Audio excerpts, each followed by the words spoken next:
Let's see where we left off here. That was succinct. Well, a testimony's a testimony. So I can go now? Not yet. Unfortunately, Aurelia will insist to waste our precious time with a cross-examination. Well, what do you know? That's exactly what I'm planning to do. And you are certainly entitled to that. The cross-examination, not the time wasting. Keep in mind, however, that what I said earlier still applies. I got the message, Your Honor. This is all the testimony I need. So what? I probably don't need to let you know, but this guy is totally lying. Yeah, I could tell. And this one should be free. It's definitely welcome that you've been up to no good, Mr. Poling. Let's see what we'll uncover with a bit of pressure.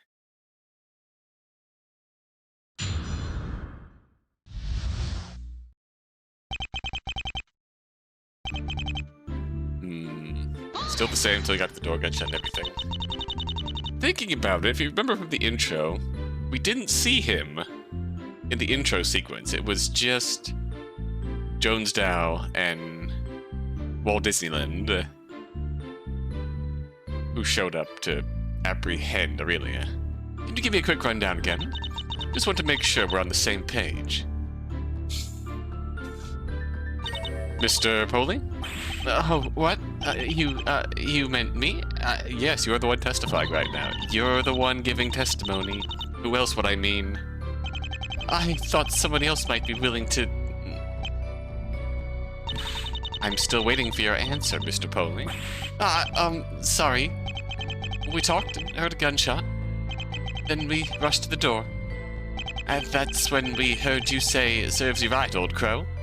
After that, we started trying to get into the room. Thanks. That wasn't so hard, was it? Isn't this badgering? The defense asked a simple question. That's the point of a cross-examination. Like it or not, you're not getting out of this testimony. She looks so smug. Why were you staying in the back? It was a scary situation, right? So you were going to let us take the shot if it came down to it. You're just another spineless youngster. It wasn't like that, sir. Well, it's understandable enough for her reason. But is there anyone who can back this up? Or what do you mean? Surely... Do I look like I've got eyes in the back of my head? Hard to say what little Mono here was up to. Well, that is pretty good at blending in. I sometimes completely slips my mind he's even present. Well, after what I've seen here, it doesn't seem too implausible they just forgot about him. Sad, but true. You've got to be a little more specific than that. What was such a shocking view, exactly? Well, everything?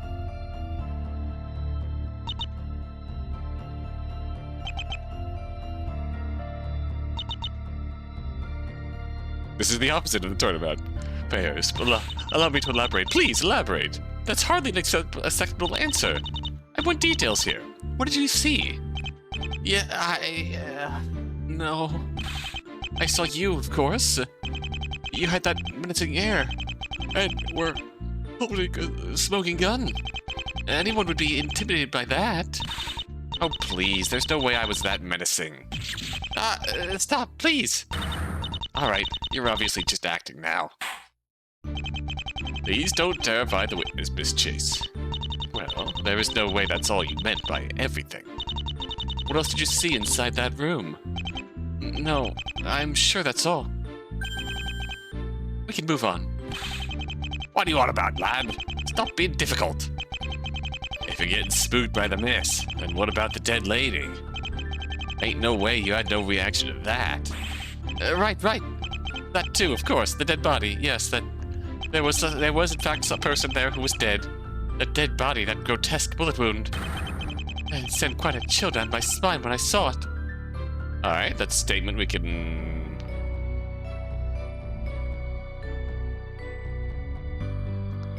Unfortunately for you, is that enough? Well, I suppose we don't need every gory detail. Do you think any of that was important, Miss Chase? Me, body... body. The description of the body seemed very noticeable to me. Very well. Please add it to your testimony, witness. This is mandatory. As you wish.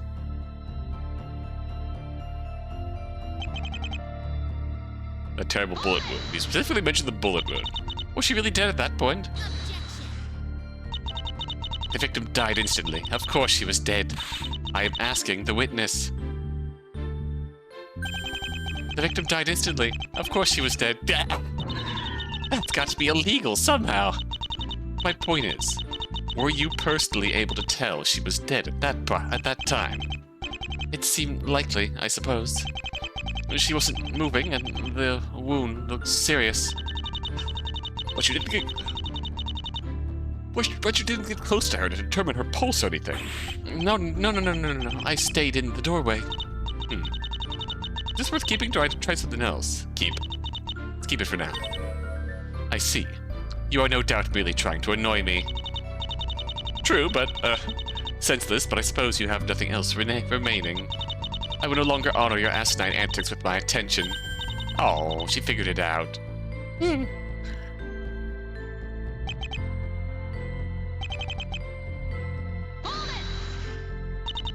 did absolutely nothing else before she arrived.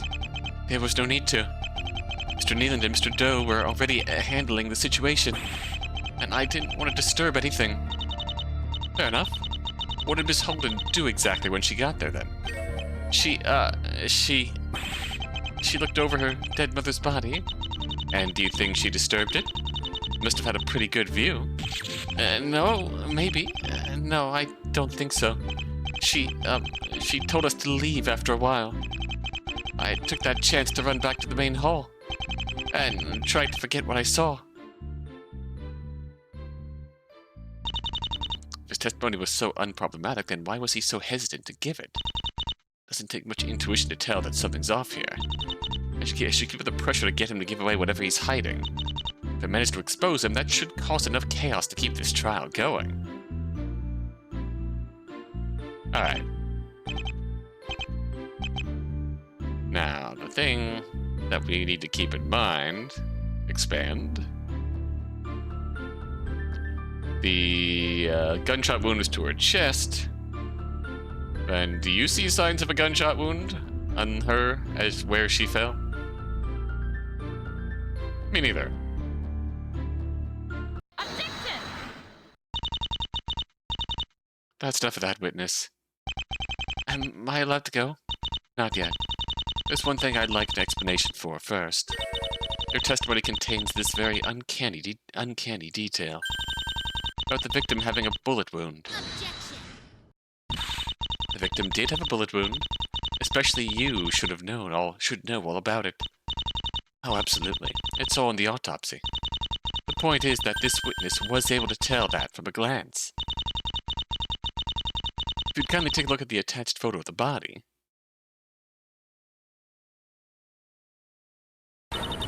You'll notice that no bullet wound is readily visible. The victim was found lying face down. Her chest was completely obscured. So, care to explain how you were able to see that bullet wound, Mr. Pauling? Well, that... No, maybe, except... Witness is clearly distraught and confused. This is entirely your fault for applying pressure to him. Anyone with a brain can tell that he simply misremembered. You could also say he jumped to conclusions, but... On the contrary, the fact that he was distraught should have made it easier to remember. Witness was very clear about how much the scene shocked him. There is no way he would have been shocked by something he didn't even see.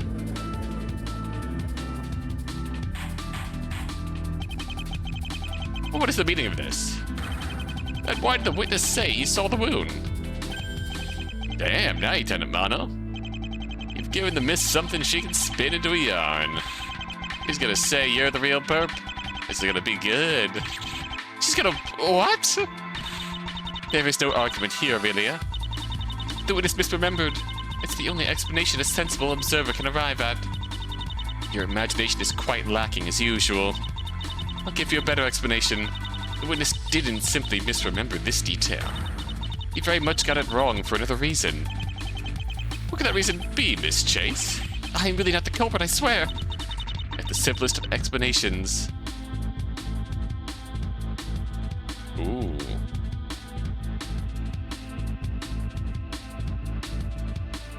Hello, save? Okay, that save took. He guessed wrong. He missed up two similar events. He's the real culprit.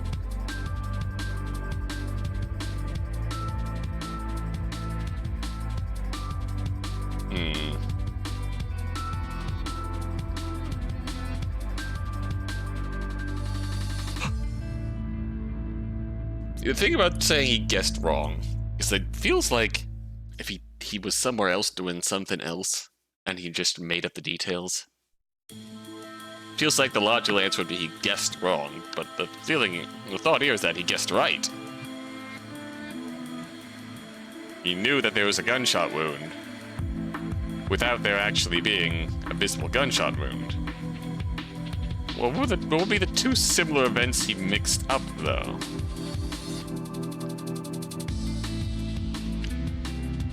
Like, unless we want to say he's the real culprit just to help it.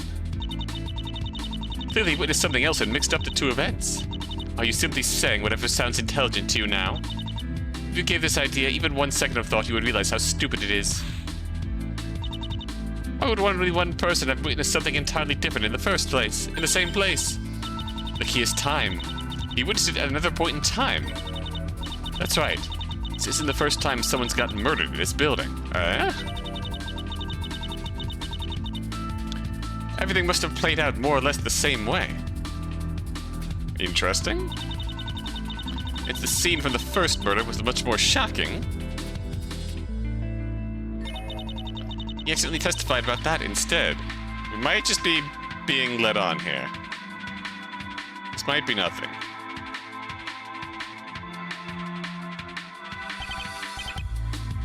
Miss Chase. Too much baseless conjecture.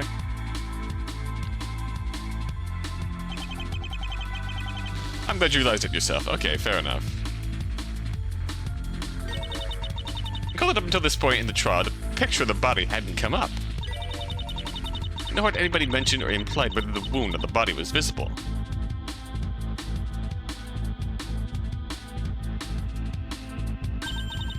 This forced the witness to take a guess. Unfortunately, he guessed poorly. Oh, wait just a second, Miss Chase. Why would the witness have to guess? He was testifying about what he saw. Why, that'd be implying he didn't witness anything at all. Which is absurdly nonsensical. He would have simply not come forward as a witness in that case. Oh, okay. Recall that this witness has been very hesitant to testify. Only under pressure did he actually commit to this detail. There is only one plausible explanation for this behavior. Oh, we're cooking. My next words are probably going to send the courtroom into mayhem. What is this feeling of excitement? Mr. Poley didn't witness anything, but wanted to appear as if he did. More succinctly, witness. Why are you always lying? Your testimony is completely made up. You timed that music cue intentionally. No, it's not true. You got it all wrong. Ms. Twiston is right. I misremembered. I just got nervous. As I just explained, that's very hard to believe.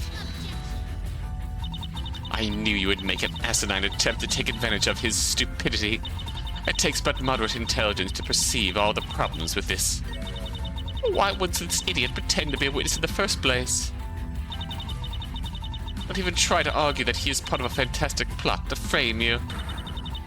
There are enough other witnesses. He has no rational reason to commit perjury. True, his testimony barely matters for my case. However, it may very well matter a lot to him. It gives him an alibi, after all. What would the witness need an alibi for? If his testimony was made up, then he did not actually follow the others to the scene. Which begs the question, what in the world was he doing? He'd apparently rather commit perjury than admit to it. Chances are good that it was something pretty illegal. You spun that one well, miss. I don't think my dear Mono would vanish while we were headed into danger, but if he really wasn't following us, I'd certainly have some questions. Mr. Neeland, please, nothing like that happened. Something pretty illegal. Your vague accusations aren't even worth responding to. I can get more specific if you want. By all means, Miss Chase. However, do note that this court expects evidence for any accusations. Right. Only so many things make sense in this case. Might need to take a bit of a gamble with the evidence. Witness likely didn't follow you, so he had the chance to commit this crime. Oh. Well, let's take a look at our choices. Murder, arson, burglary, jaywalking. There's one obvious answer here. Once we save. And that is jaywalking. The all-time classic. Jaywalking.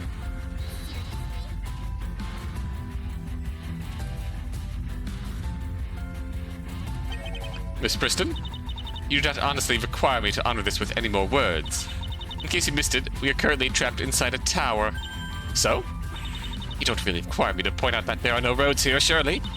I was willing to grant that your IQ is only low in relation to mine, but this is alarming.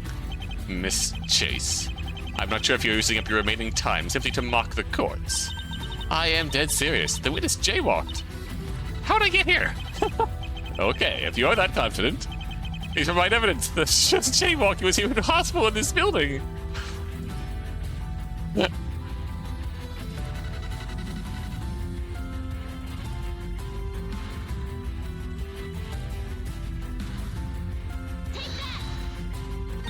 A reasonable person may think that there could be no roads in this tower.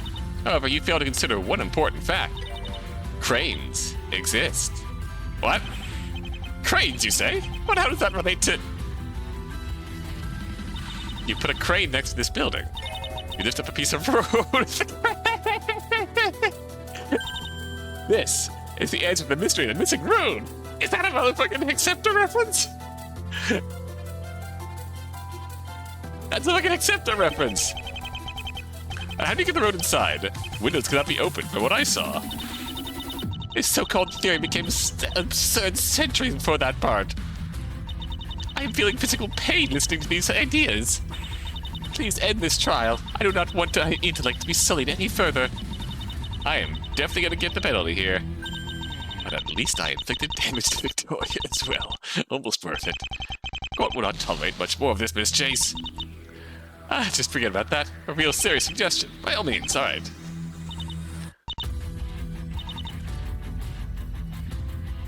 Alright, you didn't commit murder. There's no more murders to commit. There's no arson to be committed. It's burglary. Good old-fashioned breaking and entering. That was amazing. I'm glad I went down that road. Your sense of humor is perplexing if you think you could just throw random crimes out there. Naturally, you have zero evidence this witness broke into some place he wasn't supposed to be. And what if I did? Good luck with that. Even this witness wouldn't be stupid enough to simply leave his calling card somewhere. Well, Miss Chase, what do you think that might connect this witness to an off-limits place?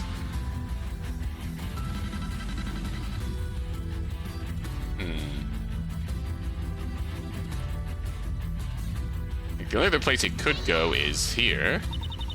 You dropped this, Mr. Poley. Ah, thanks.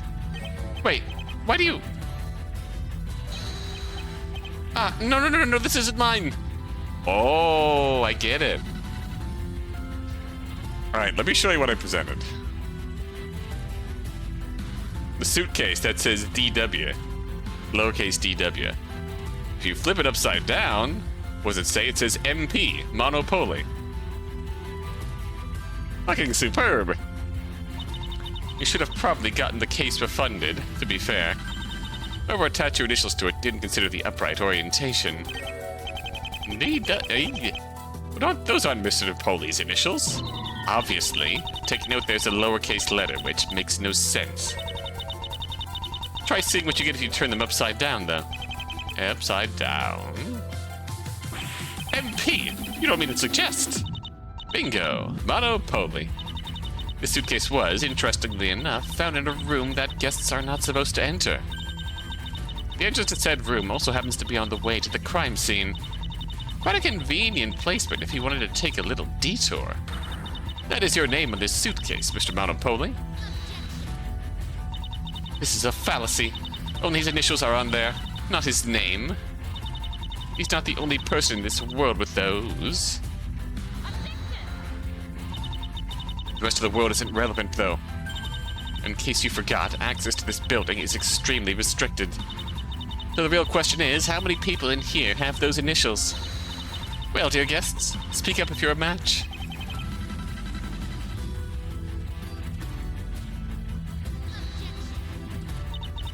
Your attempt to make your point with the mob is laughable.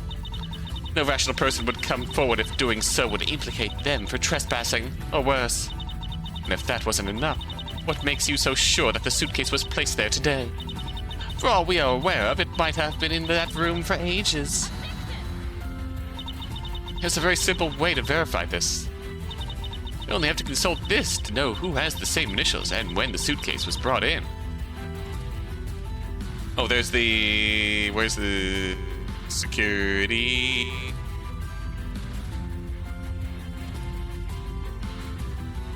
Pull the gun.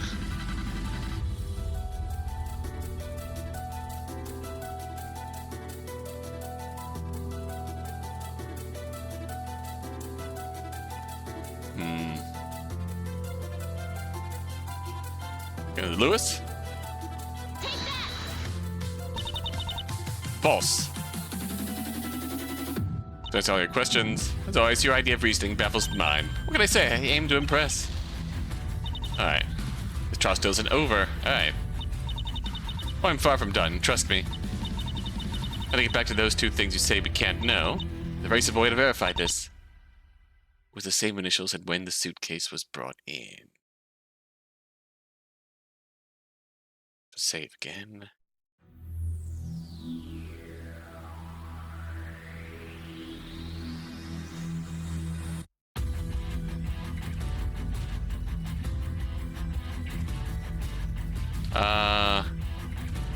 Tower diagram. The security of this building has been pretty tight for a while. You may have noticed that a guard asked for your ID at the entrance. I happen to know that this guard kept an extensive list of the names of all the visitors. I feel like the guard should have worked there too as an answer, but... And also notable possessions they brought with them, especially if they triggered the metal detector. The suitcase is pretty large and may have a metal frame, so there's a good chance it got noted down. You don't seriously think you can just call the guard to the stand for this? Huh? That shouldn't be necessary. You specifically told him to compile that list for you, did he not? Why don't you just take a look at your own evidence, Victoria? This brainless guard. I'm not surprised he was incapable of keeping his mouth shut. Miss Preston, it sounds like you have the means to answer your own question. Please share with this court anything relevant to the question at hand. My, you should have known better, Aurelia. Never ask questions you don't know the answer to. Skip the lecture and tell us. There are indeed no other guests with the same initials as Monopoly present today. Alas, no items are listed next to his name. Come on, you had one job. That doesn't mean he didn't bring it. Considering the auction, there were probably a lot of guests that brought empty suitcases. So the guard just didn't consider it notable enough to write it down. Certainly possible, but you cannot prove it. Which means we can move on from this asinine accusation. Oof, is this the end of the road? I know that is his suitcase. Damn it. It sounded plausible, but it seems the defendant's argument fell short. Oh? What are you all on about? This is obviously the lad's suitcase. I've made fun of it for just this morning. Objection. I don't speak without permission, witness. Objection. Too late. Please, go on. I'd reckon those botched initials anywhere. What a hilarious hack job. Why are you acting like this isn't yours, lad? Wait, no, I mean... There's no way my suitcase would be in that room, right? It just, must be the one that looks exactly the same. Hogwash! What are the odds of that? That would require someone to not only have the same initials, but also for the manufacturer to make the same exact mistake on those two cases. Chances of that happening should be extremely negligible. Seems like my accusation is back on the table. Looks like my accusation is back on the table, boys. But... Oh? You're looking... Mono, friend, chum, what's all this? It almost sounds like you're sneaking off into places you're not allowed to be. On my property of all places. You wouldn't double-cross me like that. And yet that's your suitcase from earlier. No, this is all wrong, sir. It's all her fault. That evil murderer set me up. It's a conspiracy. I was right there. I was right there with you the whole time. Your Honor, please let me correct my testimony. I am not sure if that will be. Please. All right, if it's that important to you. How did this guy go from not wanting to testify to pleading like his life depended on it? Because his life might depend on it. We don't know. I checked everything. Want to see that villain?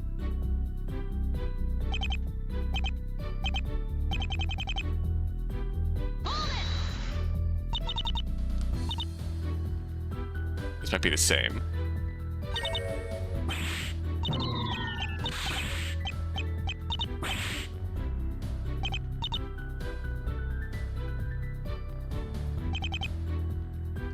I like this Allegro version, this custom theme. I've heard it a few times in the past, but it's nice to hear it again. Don't listen to that villain. It's just very striking how nobody can back you up on that. But nobody can say the opposite either. None of them said that I was actually gone. So I wasn't. Obviously, it wasn't exactly a situation where they'd think to stop and check. My point is that the opportunity to slip away was there. You slipped up into the display room, and the suitcase backed me up on that. No. That suitcase was all part of you pinning the blame on me.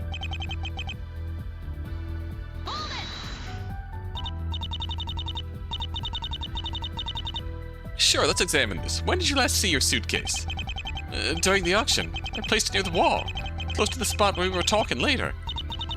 That was already pretty close to the hallway. People would have noticed someone standing up during the auction, so it couldn't have been stolen then. We were watching the hallway during the breaks, that's out as well.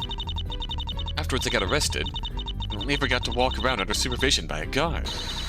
There's literally no point in time I could have moved that suitcase. No.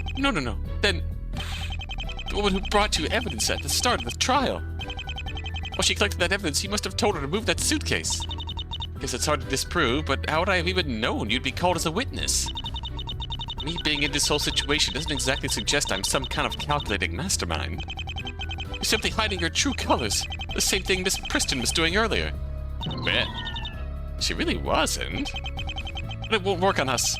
You've already heard the real you, when you thought nobody was listening. I still didn't actually say that. And we're not talking about that right now. Maybe we should be talking about it, though. You've been trying to question me to distract from the proof against you. Everyone else witnessed the exact same thing. Doing this won't change anything. I'll, get to the others later. Let's stay focused on you. No. We should stay focused on you. Serves you right, old crow. Remarkably accurate. I feel like I'm being made fun of with that impression. That's what you said before you finished her off. You sounded like a cold-blooded assassin giving her struggling target one final taunt. Everyone heard this. It's time we started questioning your words instead of mine. He's suddenly so aggressive. Maybe I cornered him too much. Thanks for your clarification. Now, let's go over what you saw again.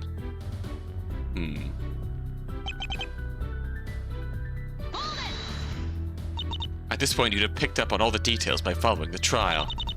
Meaning there's no way for us to verify whether you actually saw any of it anymore.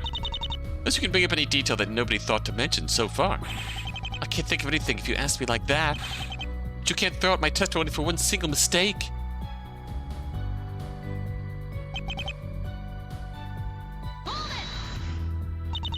And explain why you said you saw a wound that you clearly could not have seen.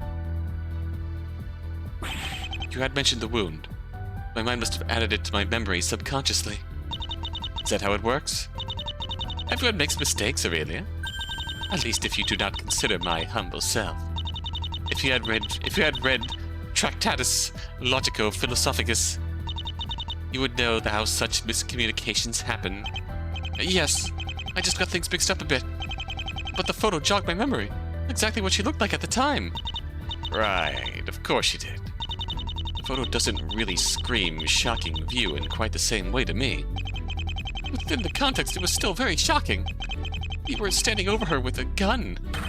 How about we let you explain that instead of questioning me? That's not the focus of this cross-examination right now. Please, I'm trying to use you as a distraction here. Be a good little distraction.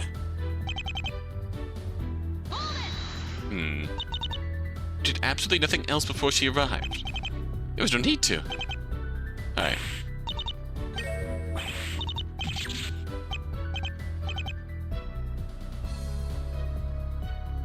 Where do we go from here? He still intends to insist on this testimony. You can feel the desperation. One more discrepancy and he'll lose his remaining credibility. If he really wasn't present at the scene, then there's a good chance he'll mix something up again. What I really need right now isn't another obvious lie. It's something I can use to undermine the case against me. I wonder if there's really anything I can point out here with just one piece of evidence. No!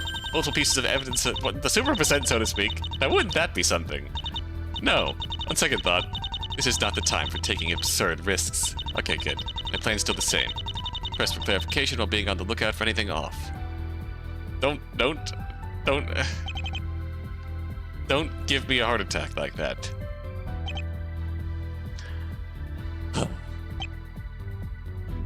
Can't do anything with that, really.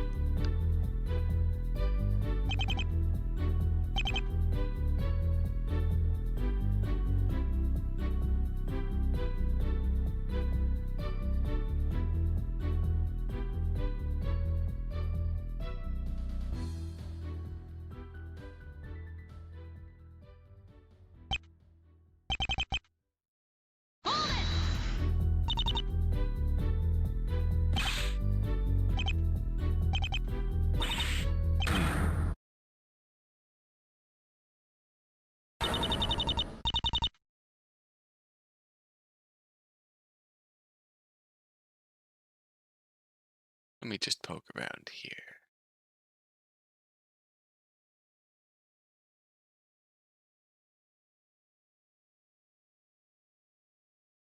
ID.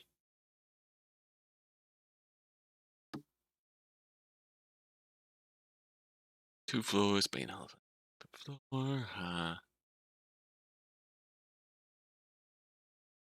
It's all wireless communication. How do we disprove this? Bit of goodies against us.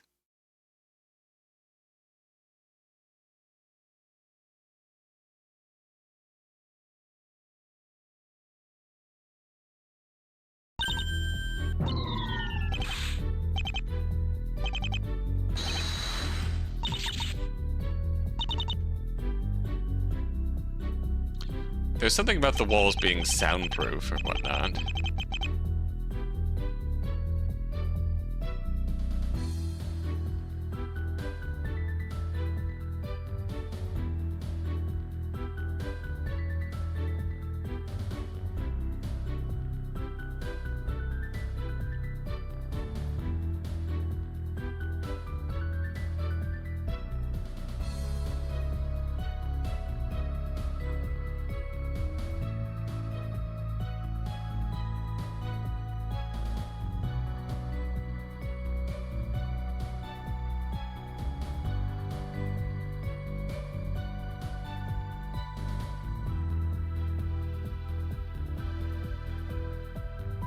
Hmm.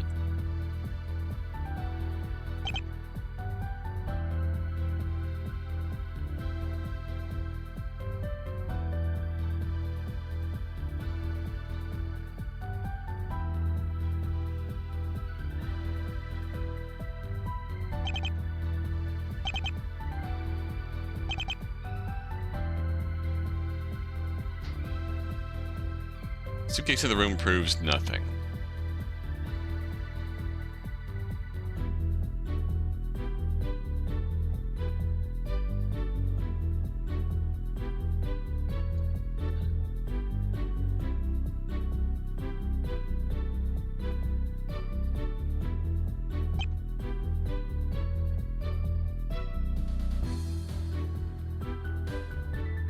It's one thing we could use. I don't know if we're gonna go down this route immediately, because it's like there's don't see an immediate contradiction here, but what we could do is try this and see what happens.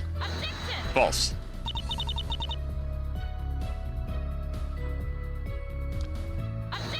False.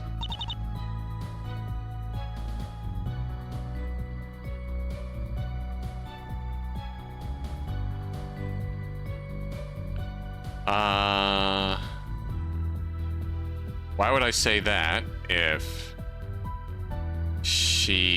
Melanie came through the door second? Let's try this. False. Alright, I'll need some thinking time. Let's go through this one more time. Before she shot the victim.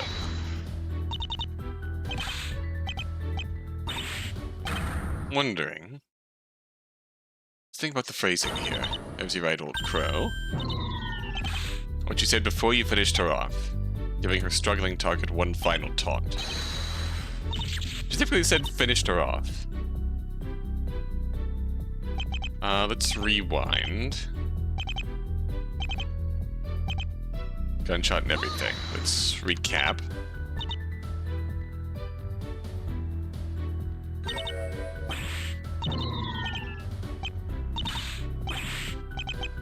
We talked, heard a gunshot, rushed to the door.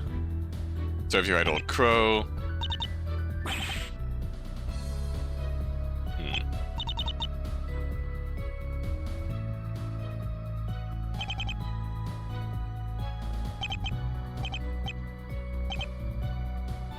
Before she shot the victim. But she shot the victim. This would be the point where if we could like use his statements against themselves, we would pit this one against the first one. So how do we do something with this? Gun to show only one bullet? That's right, there's a clear discrepancy here. I think I need to add another piece of evidence related to it to really drive the point home.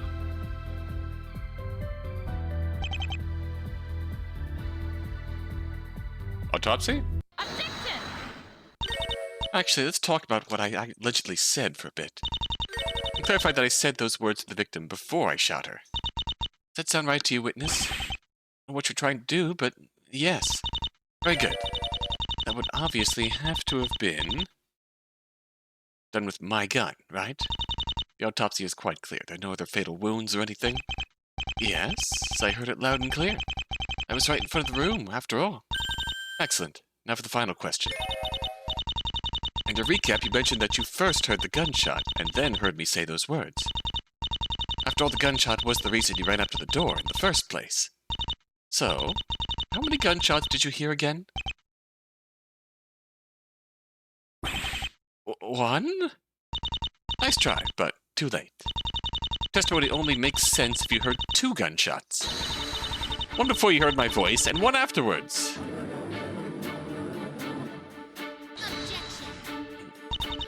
This witness is evidently too confused to give logical testimony. Strike all of it from the record. The witness has just told us something extremely important. Don't you think a second gunshot might be very relevant to my case? There is no way for me to have fired both shots, or two bullets would have been missing. technically could have brought an extra bullet, but then you'd have found 2 spent casings. In other words, this proves someone other than me might have been involved. Do I even have to engage with this brain-dead argument? There are a trillion reasons why a second gunshot is impossible. Even if we grant you that it happened, there is no way for it to be relevant. The victim died in a locked room. The only other person inside was you. The notion of a second shot is thus inevitably irrelevant. It's still only you that could have fired the deadly shot. Not so fast there, logician. Recall my previous theory that someone shot into the room and threw the gun inside? I wish I didn't. I thought we had gotten past that low-effort theory. The key reason that theory no longer worked was because 3 witnesses were watching the door when the shot happened. The second shot happened after they had left their spot, so the theory's on the table again. This is getting ridiculous. Are you not even capable of remembering the timeline? Witnesses were still watching the door because they walked right up to it. Right, correct. Witnesses were at the door, which makes my theory of someone walking up to the door plausible again. Gotta take those chances while the iron is hot, as they say. You can't mean to say. What is this madness? We caught you and now you want to put this on us? The audacity. All I'm saying is that it's possible if at least 2 of you colluded.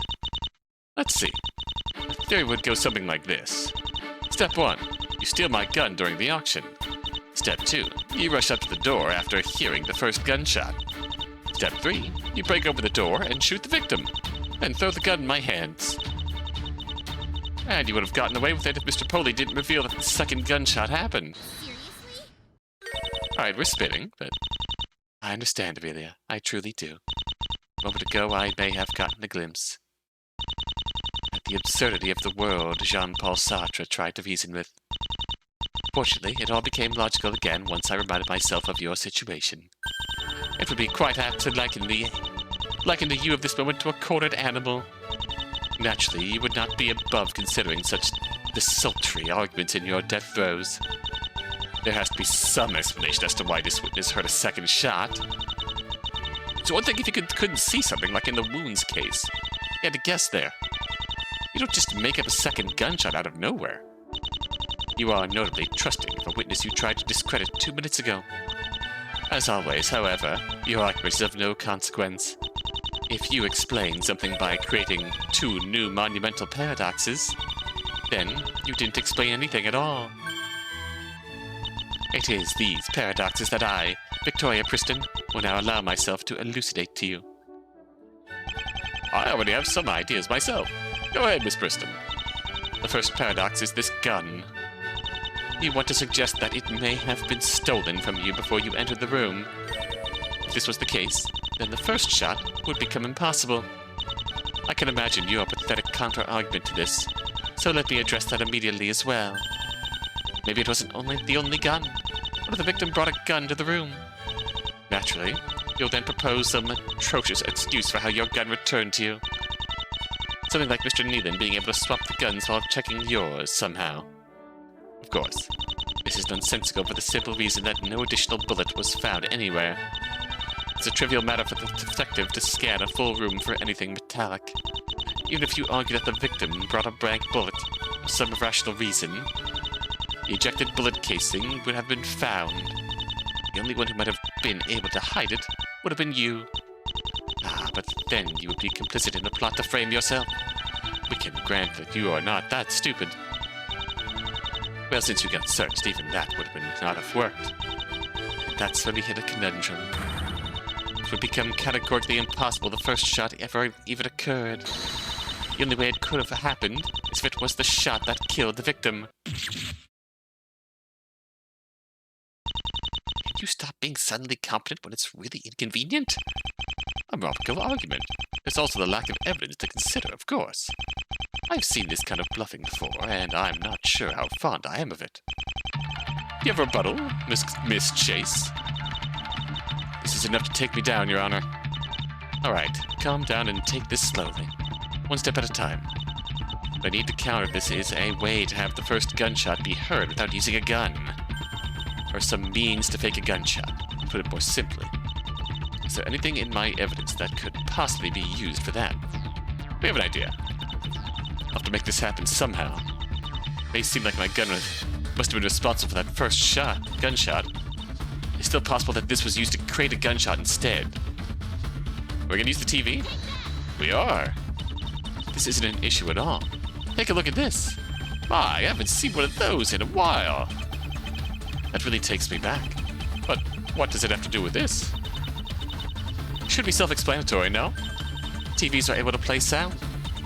The image on this one seems broken, but it's possible the speakers still work. Crank up the volume and play a recording of a gunshot. You can't deny it's possible. I predicted you wouldn't try this TV argument. It is the most worthless thing you could have said. Tell me, how would anyone have operated this TV without being in the room? The TV was found turned off, so it's not like they simply let it running the entire time. It would have been way too conspicuous to try and turn it off after breaking into the room.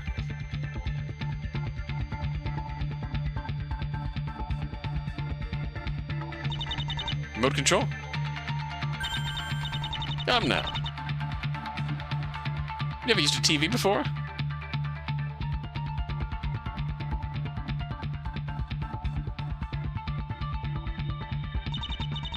No remote. No remote was found in the room, which supports somebody taking it. Alright.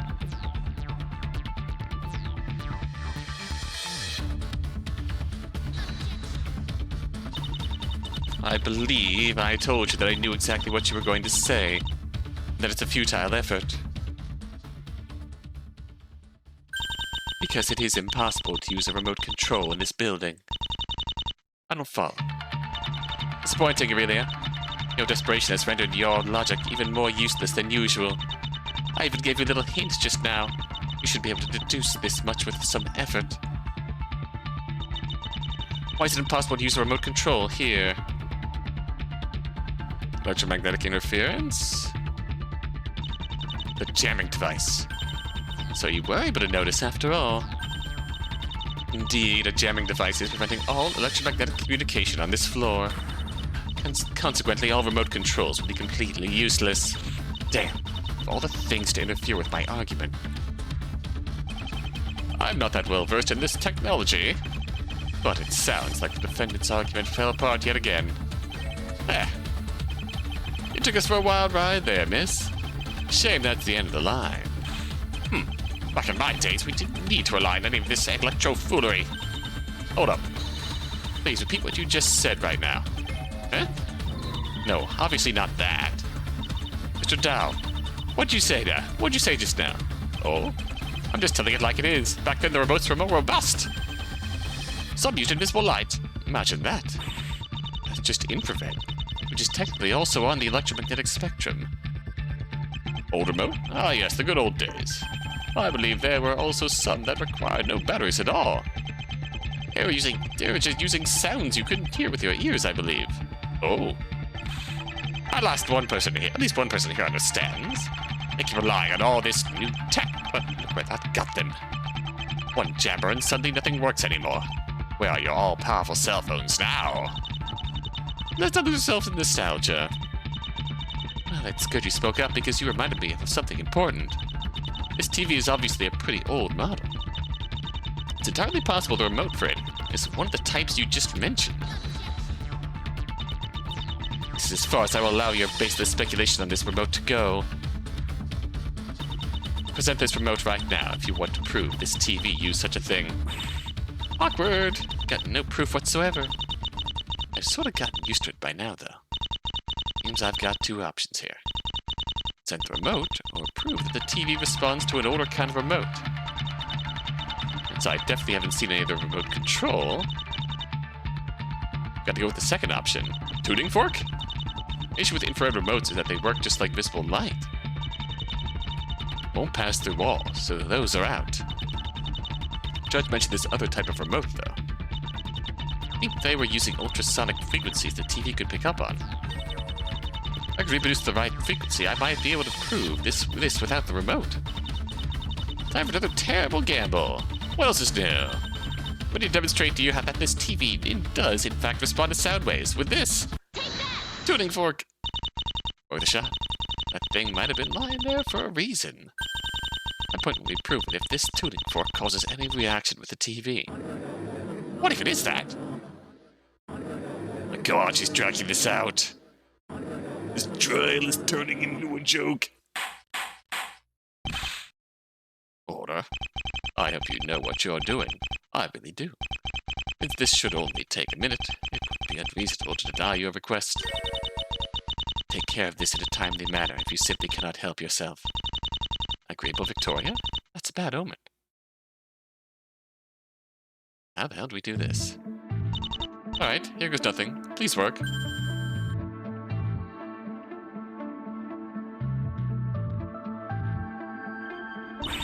Nothing. Your hypothesis has been falsified. Another example of why you shouldn't jump to conclusions without data. Move back to the courtroom. Please, wait. Can't return without any results. That'd be my end.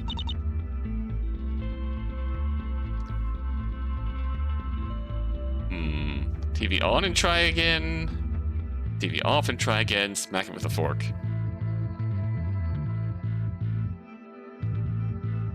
Smack. Respond to this, stupid TV. Query. What in the world do you think you're doing? I'm fixing it. That's how you did it back in the day, no? Unbelievable. Out of all your options, you chose the objectively worst course of action. Fair enough. On and off again. You try turning it on and off again. I'm glad you know basic IT troubleshooting. It's not effective if you apply it in reverse. Off and on again, right. Turn it on and try again. Might do something that only works with the TV turned on. Suppose there's time to try that. Alright, on. Wait, here goes nothing.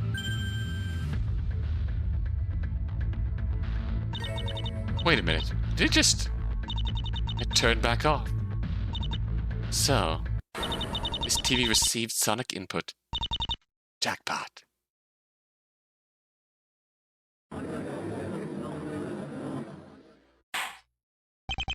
You are done verifying your theory, Miss Chase? I am. I'm sure you will find the results very striking.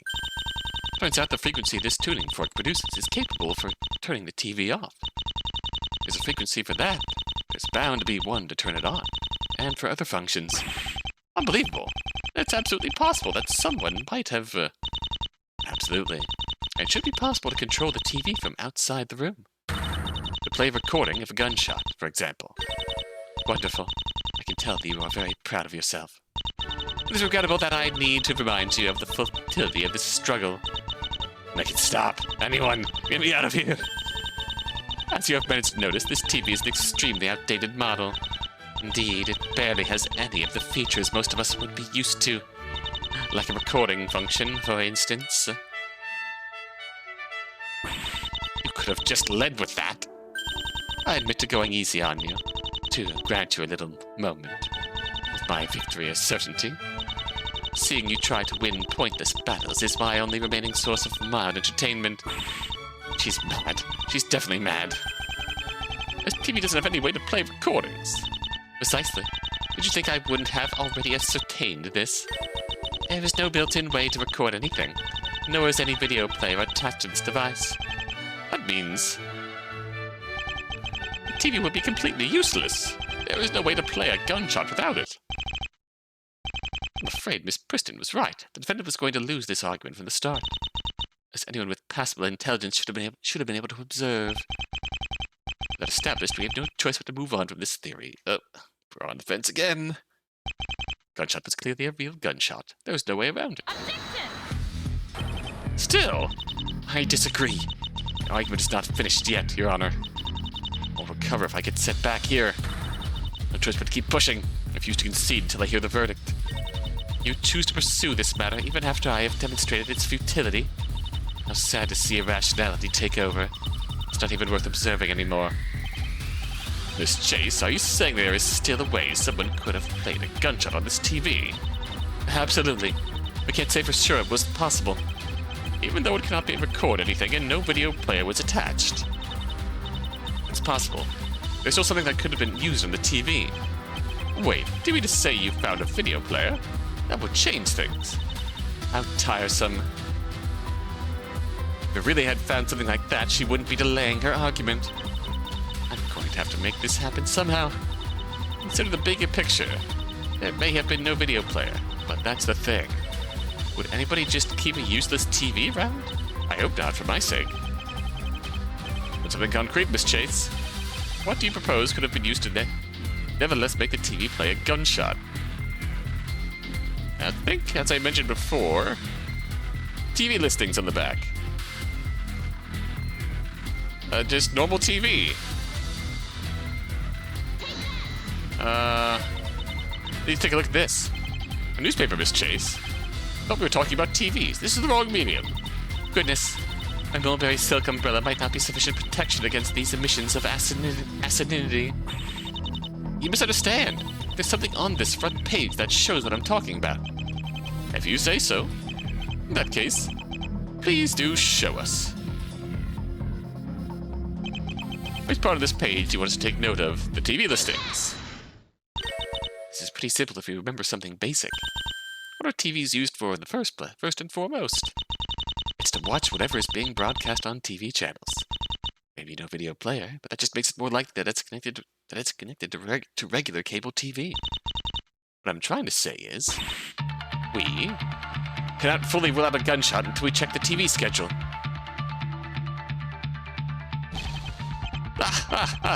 Shit, this is literal primetime entertainment. So someone tuned into a channel that had a shot play right at that time. That's what you're saying? I mean, we have to check the schedule to be sure, right? You cannot truly expect anyone to accept this. This is a 4-year-old newspaper. There is no evidence of anything to be found here. Unless you can present today's schedule, this is beyond ridiculous speculation. That does sound like a rather fantastical idea. What are the chances a gunshot was being broadcasted at just the right time? Without seeing any video backing this up, I'm afraid it's too implausible. I don't really have a more recent schedule with me. There's a lot of violence on TV, right? I'm sure the odds of gunshots happening on some channel are decent. You are certainly confident in something you just admitted to being ignorant about. Perhaps you should have taken your job as a modicum more seriously. You must be quite the third-rate journalist if you don't even watch the news. Ocula non capit muscas. It's time to end this so I can move on to more productive uses of my time.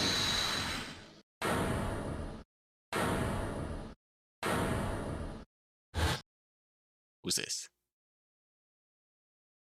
Lillian? You don't get to do that, Victoria. And Latin doesn't make you sound any smarter. I suppose it was only a matter of time before the second ignoramus would show up again. The fact that you're still happily siding with Aurelia makes your reasoning comparable to a little pet dog. That's so. Then this little puppy is about to totally blow your mind. You ready? There's a negative probability of that happening. Awesome. That means your mind is already blown, right? Be quiet and make whatever asinine point you came here to make. Nah, I'm not here to make a point. I want to complain to Aurelia. What? Right now? I had to miss my favorite show because of you going to this place. It's called Reap What You Sow. Wild West thriller. I was just getting the good part. Helena, ace verse. Was about to shoot it out with a dastardly diamond crow, Dalton. You should give it a try. The lead actress, Titania Gresham, sounds almost exactly like you. Wait. You don't mean to say this thing was airing while you were doing something stupid in the study? Oh, this is a duplicitous invention. It can't be real. Hey, I've seen that show. It's the Birdmaster and the Outlaws are iconic new. I knew the defendant's voice felt familiar. She sounds exactly like Helena. Well. This is somehow significant to these proceedings? Perfectly timed save, Lillian. If I ever called your TV habits a waste of time, I take it back. Your Honor, this Reap What You Sow matches all of our criteria perfectly. It's set in the Wild West, so there's bound to be some gunshots. The fact that this actress supposedly sounds just like me is also pretty striking. This is pure hearsay. If you can't accept us as a source, there's a current newspaper issue in the manager's office. Too many things are matching up for this to be a coincidence, don't you think? Someone whose voice has an uncanny resemblance to mine? A villain that also goes by the name Crow? This explains not only the gunshot problem, but also my so-called confession. Serves you right, old Crow. I submit that this was actually a line spoken by that actress on TV. Do you have any response to this theory, plaintiff? It appears that if two Philistines put their minds together, they can barely produce a passing grade. There we go. At last, some light at the end of this tunnel. It's a pathetically convenient, unsubstantiated concoction, naturally. But it would explain the first paradox you have to face if you want to believe in two gunshots. So, we shall proceed to the second paradox. You've got to be kidding me. I mentioned in the very beginning that there were two paradoxes with your suggestion. Even if you hand-wave the first shot away, that does not make the second shot any more plausible. There is simply no reconciling that the fact that nobody else heard the shot. Let me elucidate something simple realities to underline this. First of all, the walls of this floor are not very soundproof. There also exists no believable way of silencing this pistol. It would be difficult enough to believe that even with a non-improvised suppressor. Naturally, since suppressors are made of metal, it would be impossible to smuggle past the guard in the first place. Let me process this here. How do you reconcile that only Mr. Pulley remarked anything about this supposed second gunshot? I mean, the obvious answer seems to be the order of operations when gunshot, confession, gunshot. The second gunshot was...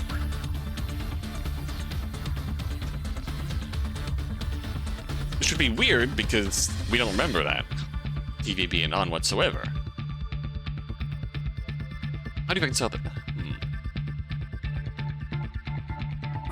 Okay, it's fair enough that we can't skip that part. Presume you're going to try and offer an explanation of this as well, Miss Chase.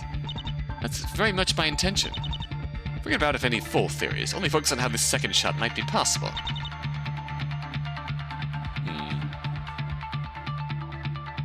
That's why nobody ever heard the second shot. We need to talk about parallel universes, obviously.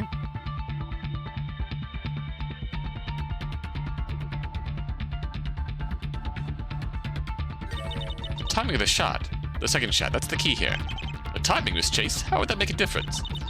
You really have no information on the timing except that it happened after the serves you right line. Suppose that there was a specific point in time where nobody on this floor would have heard this shot. That is categorically unachievable.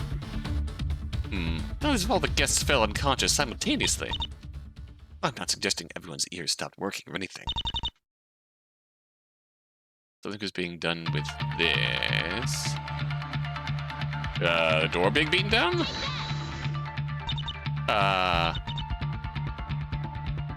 Will cause everyone to collectively facepalm. That shot was timed exactly with the moment their hands hit their foreheads. That's how they missed it. If there's only one issue with that theory, Miss Chase. Absolutely everyone would see the flaw. Okay. His position? Mr. Pulley's position. Recall my assertion that he was not really present at the scene. Possible he was in a unique spot where he and only he could have heard this gunshot. Did you not pay attention to anything I just laid out? Or are you simply not able to follow? Rooms of this floor are not soundproof. There's no location he could have been in that would have made a difference. You might assume that, but assumptions aren't always right. I need a bit of an out-of-the-box approach to make sense of this one. Attempt to enlighten us, then. The most intelligent suggestion you can manage, please.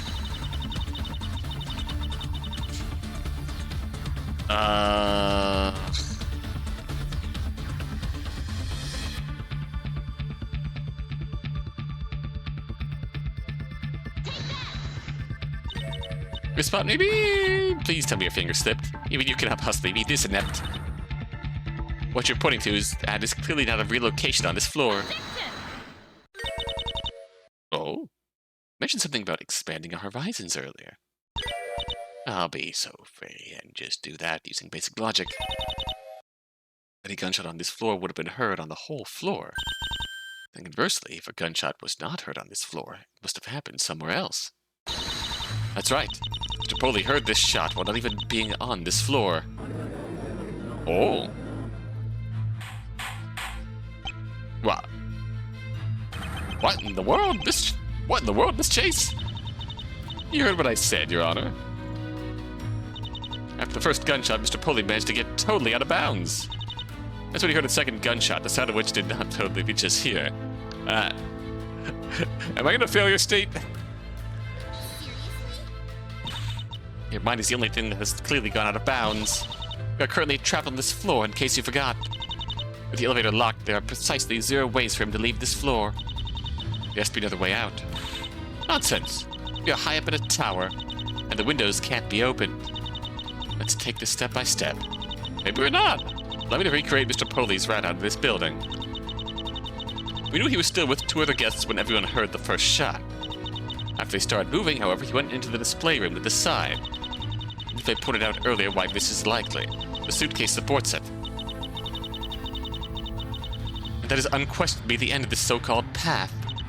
There was nowhere to go from that room except back into the hallway. What if I suggested there was another exit? Then you would have gone fully delusional. Tell me, Aurelia, and really try using your eyes here. Do you see any other exits here that Mr. Poley could have taken? Yes. You must be blind. The exit is right there in plain view. By all means, show us this exit then. Why, the exit is clearly visible right here. That's the curtain that they wouldn't let us move. There's an exit here, no? There's no matter how you look at it, there's clearly no viable opening there. Ah, okay.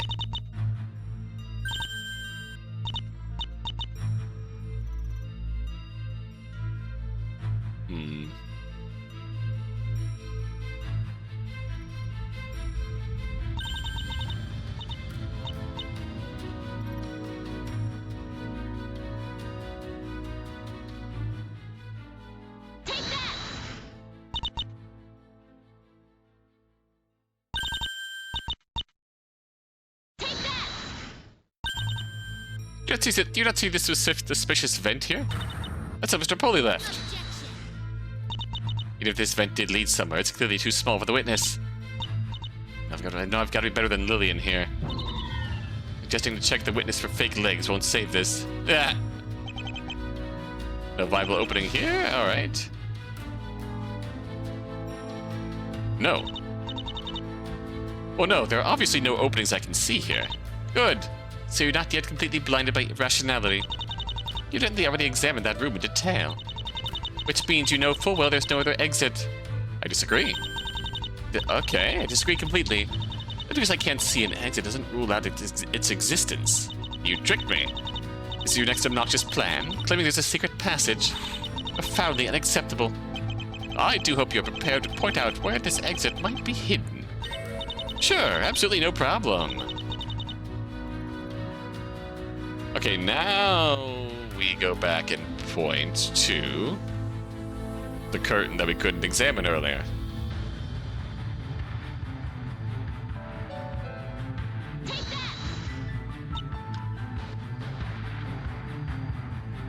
And now we're cooking. So it actually comes down to this. I hope your intuition was right, Lillian. Both my life and dinner are on the line. It's true that I examined the room, but there was one spot I wasn't able to check. I was prevented from pulling back this curtain on the rightmost window pane. Unless we look at what's behind it, we cannot know for sure there was no exit. Your delaying tactics are becoming transparent. You think the window is missing. Then what? Did the witness jump to his death? His testimony may have been a farce, but we can grant he is both alive and moderately rational. Point out all you want why you think it's unlikely. The fact of the matter is, checking this window is the fastest way to settle this argument. Motion to perform this check is granted, since it'll only take a minute. Turns out there's nothing there. I do hope the defendant will see that there is no other exit. I understand. Oh. Is starting to sweat. My bracelet is strangling my wrist. A moment of truth. I'm sorry?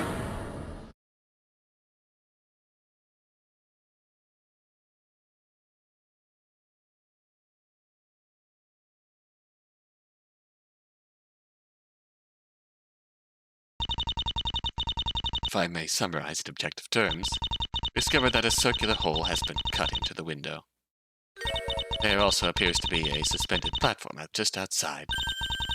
One of the kind a window cleaner may use on very tall buildings. Then, there was actually a way for Mr. Polly to.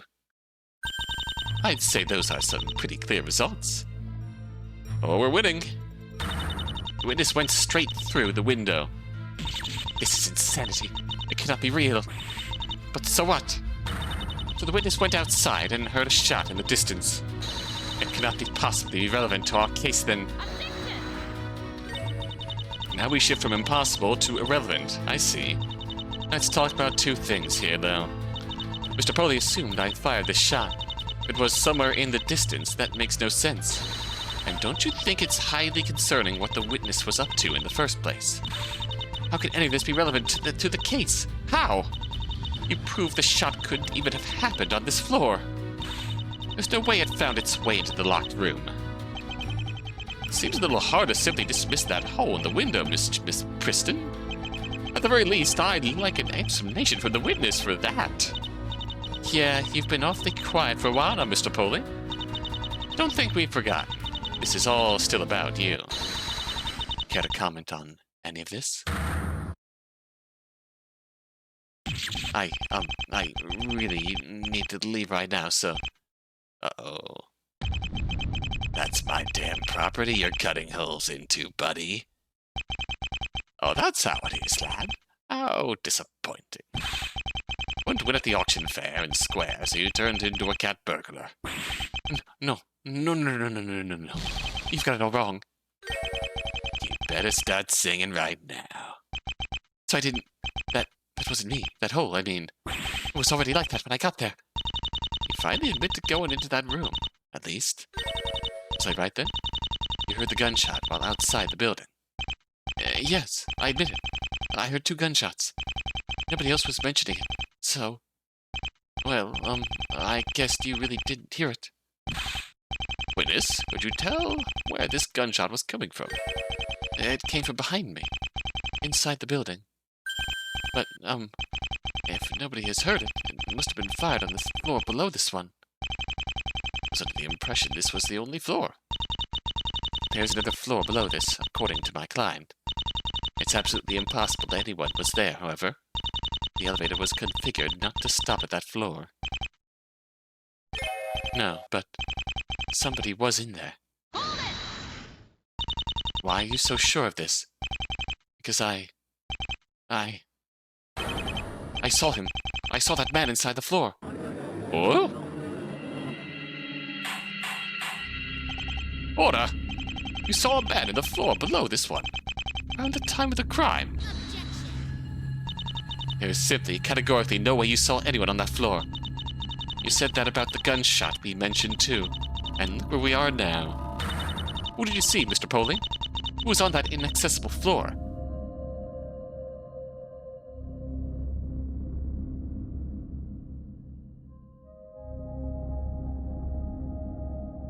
I thought I must have imagined it at first. And maybe it would have been better to keep this to myself, but... The man I saw on that lower floor was... It was... Oh, that grin. The Reaper. Ooh!